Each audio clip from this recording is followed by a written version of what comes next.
السلام عليكم يا حبايبي، عاملين ايه؟ يا رب تكونوا بخير وبصحه جيده وطاعه دايما لله. بالمطبخي مطبخ التوفير، اختكم في الله الشيف زينب عبد الحميد. جايين بقى نعمل السي فود العظيم ده الجميل والتركات الجميله اللي فيه. وعملنا طبعا جنب منه سمك المكاريل، صينيه جميله بغايه الجمال، والرز بالجمبري جنان. وطبعا مقبلات الطماطم المخلله والبتنجان المخلل. عندنا سلطه الطحينه وعندنا السلطه الخضراء. طبعا السي فود جميل وغايه الجمال، ودي وجبه غذائيه كامله. يعني تستحق تجربه جميله جدا. و الفيديو طبعا بالكامل هنشوفه مع بعضينا عملنا السي فود ازاي. السلام عليكم. النهارده هنعمل السي فود، شوربه السي فود رائعه طبعا، ومكوناتها زي ما انتم شايفين. جايبين كيس سي فود مجمع، وممكن انت تجيبي من كل نوع ربع كيلو. بس طبعا هنا قليل من الفيليه المخلي، وادي صوابع الكابوريا، وادي الكابوريايه، وادي السبيط، وادي الجمبري متنوعه، وحلويات البحر والجندفلي زي ما انتم شايفين، يعني مكونه من كل حاجه. طبعا هنفتحها ونشطفها ونشوف هنتعامل معاها ازاي. انا لقيتها قليله طبعا بالنسبه لعدد افراد الاسره، يعني احنا بنعمل الحاجه على حسب افراد الاسره. فطبعا جايبه قيمه نص كيلو فيليه زي ما انتم شايفين، قطعناه مكعبات وحاطين عليه معلقه من التتبيله، كل حاجه اللي احنا دايما مجهزينها محضرينها، اللي عباره عن ثوم وبصلايه وفلفل احمر، فلفل اخضر، وكرفس، وعصير ليمون، وخل، والتوابل اللي هي اهمها الكمون. وجايبه كاليماري، نضفته لان طبعا لقيت السبيط غالي جدا. وبعد ما نضفته قطعته حلقات زي ما انتم شايفين كده اهوت، اضافه لزياده على المجموعه بتاعه السي فود زي ما انتم شايفين كده. هنبتدي بقى ايه، نتعرف على مكوناتنا اولا، ثم ايه هنروح نفتحه مع بعضينا لان لسه مقفول، ونغسله. عندنا كنت خاليه سمك قشر بياض وسمك بلطي، سمكيه قشر بياض وسمكيه بلطي. فبعد ما خليتهم سبت الخلي دي، والراس بيبقى فيها شويه لحمه برده متاخده، وقلت اسلقها. لو ما عندكيش بتبقى قشر الجمبري، القشور الجمبري بالراس، برضو بتسلقيها وتعمليها شوربه للسي فود. ممكن لو ما عندكيش ده او ده بتحطي ميه خالص وكده اهو. طبعا احنا في مكونات بنخليها مثلا على جنب، زي البوكيه جورنيه اللي هو بصلايه، طماطمايه، شويه ثوم، جزره، زعتر فريش، وروزماري فريش. دول بوكيه جورنيه بتاع سلق اللي انا خليته من السمك عشان اعمل شوربه للسي فود.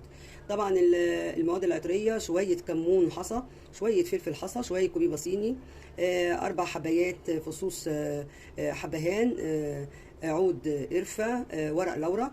مش هنحط اللي هي القرنفل عشان طبعا طعمه بيبقى جامد قوي بالذات في السمك، فاحنا هنكتفي بكده. دي الحاجات اللي احنا هنعملها. طبعا احنا عندنا ده عاملين بهارات اهي، بهارات السمك عاملينها من قشور الجمبري. عندنا طبعا حبهان هنحطه في الشوربه، ودي الملح.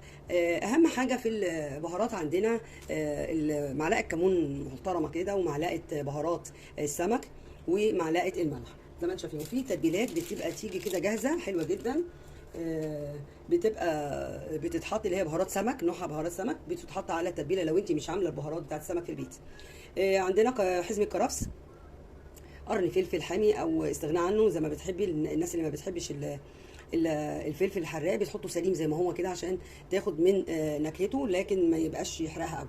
عندنا شويه ثوم، عندنا بصلايه، عندنا معلقه تتبيله كل حاجه، عندنا الشرايح الليمون. وطبعا في سمك او في اي نوع من انواع السمك يبقى لازم ليمون وكمون زي ما انتم شايفين كده. هبتدي بقى ابدا بسم الله الرحمن الرحيم. اول حاجه هروح احط ميه سخنه واسقط فيها اللي انا خليته من السمك، واحط عليه البوكيه جورنيه بتاعه زي ما انتم شايفين كده، ده وده، ونرجع لكم تاني. وادي الخلي زي ما انتم شايفين، بعد ما خليته حطيته في الفريزر وطلعته، برده هيطلع له شوربه معتبره يعني زي ما انتم شايفين كده، في بواقي لحم يعني. وادي الرصان بتاعته، وهحطه في ميه السلق. وادي الميه زي ما انتم شايفين، هنحط عليها البوكيه جورنيه بتاعه عشان تبقى ايه احلى شوربه زي ما انتم شايفين. ادي وزي ما قلت لكم لو عندكم قشور الجمبري يبقى حاجه جميله زي ما انتم شايفين كده. نص معلقه كمون وحبهان مطحون وشويه ملح زي ما انتم شايفين كده. وادي بهارات السمك بعد ما غسلناه زي ما انتم شايفين. طبعا العبوه باينه ان هي كتير ومتلجه. ادي الفيليه وادي السبيط، هو تقريبا كاليماري عشان ليه حلقات، وادي الكابوريا صوابع الكابوريا، وادي 7 جمبريات. طبعا الجمبري طريقه تنظيفه بيتفتح من ظهره كده. خدت الريسان شطفتها وقصيت الشنبات بتاعتها وحطيتها مع البوكيه جورنيه وسلق السمك. الجندوفلي بنفتحه كده اهوت وبنغسله ونحطه في ميه وعليها عصره ليمون وبنشيلها بقى ايه نحطها في المصفى زي ما انتم شايفين. بس اهم حاجه بقى اللي هو الكابوريا لما دي ذكر، لان ارجلها ذراعيها زرقاء وفيها البوز ضيق فبيتفتح كده. دي طريقه تنظيفها يعني كده، وبتبتدي تفتحيها زي ما انتم شايفين. بنفتحها كده اهوت. كل دي وسخات هننزلها من الحنفيه زي ما انتم شايفين كده. ننضف خالص اللحم اللي بيبقى هنا اهوت اللي احنا بناكله زي ما انتم شايفين كده. وكان هنا اهداب بنشيلها، الاهداب دي يعني كده داخله عليها زي ما انتم شايفين كده. الذكر هو اللي بيتنضف زي ما انتم شايفين كده. ببتدي بقى ايه اعصر له عصره ليمون عليه زي ما انتم شايفين كده، عقبال ما انا ايه احمر البصلايه والطمايه وانزله عليها يكون هو ايه اركنه على جنب. وابتدي بقى ايه هبتدي بقى احمر البصله في معلقه سمنه بلدي زي ما انتم شايفين. السمنه البلدي المعتبره بتاعتنا السمنه البلدي او اي نوع سمنه. تعالوا نروح على البوتاجاز. وادي الريسان بتاعت الجمبري زي ما انتم شايفين. يبتدي بقى يغلي والشوربه دي تقل سنه يبقى كده ايه تمام التمام. نبقى نسقي بيها السيفود. ادي سمنه. لما اصفرت البصله هنحط الثوم، هنحط بقى تتبيله كل حاجه لازم تبقى جميله. هنحط بقى ايه ادي الكمون ودي بهارات السمك والملح. 30 دقيقه عشان يديني قوام للسيفود. ونقلبه نحمصه كده اهوت. وادي دور بقى الكاليماري والفيليه هنحطه. ادي هننزلها عليه عصير الليمون زي ما انتم شايفين ونقلب. ادي الشوربه دسمه قفلت عليها وكل حاجه فيها اتهرت.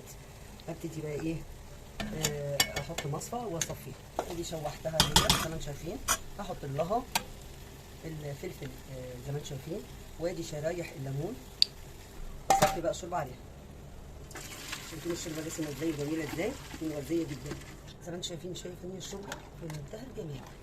طبعا هو ما بياخدش الا غلوتين يعني ما بياخدش وقت كتير في السوى السيفود زي ما انتم شايفين كده. ممكن نحط له كريمه اللي هي نص كوبايه قشطه على نص كوبايه على كوبايه لبن ونقلبهم مع بعض ونحطهم قبل ما نقف عليهم بغلوه واحده يعني زي ما انتم شايفين كده. يبقى تمام التمام. وندوق الملح وكده مظبطين التوابل. ما نكترش التوابل عشان الطعم الاساسي ما يروحش مننا. في المرحله دي هنحط الكرفس او الكزبره زي ما انتم شايفين. بيعمل ريحه جميله جدا وممكن الاستغناء عنه على حسب ما انت ما بتحبي. بنعرف بقى ان استوى. اولا ده قلب للون بامبا. اهم حاجه تعرفي استوى في الكاليماري ده. بتقوم ايه دايسه عليه تلاقيه استوى يبقى كل حاجه استوت. 5 دقايق بعد الغلوه دي اكون انا حضرت الكريمه اللي هحطها عليه زي ما انتم شايفين. انا طبعا بخزن وش اللبن زي ما انتم شايفين. هبتدي بقى ايه ادي كوبايه لبن. هاخد النص او كلها زي ما انتم شايفين كده واحطها عليها. وابتدي بقى ايه اقلبهم مع بعض جامد. قبل ما اقفل على السيفود اكون ايه حطاه يعني قلبه واحده ومطفيه عليه. وكده استوى. هحط بقى اخر حاجه الكريمه زي ما انتم شايفين واقلب تقليبه واحده ومطفيه عليها. كده هنقفل عليه زي ما انتم شايفين. اللون بقى بامبا وديا طلعته بره كده وضغطت عليه زي ما انتم شايفين. اول ما استوى كده اهو انا هطفيه عليه. وكده استوى السيفود وهنطفي عليه. وادي السي فود غرفناه في غايه الجمال، وكمان عملنا صينيه سمك المكاريل اللي جنب منه، وعملنا رز بالجمبري زي ما انتم شايفين. مقبلات عندنا الطماطم والباذنجان المخلل، وسلطه الطحينه وسلطه السلطه الخضراء.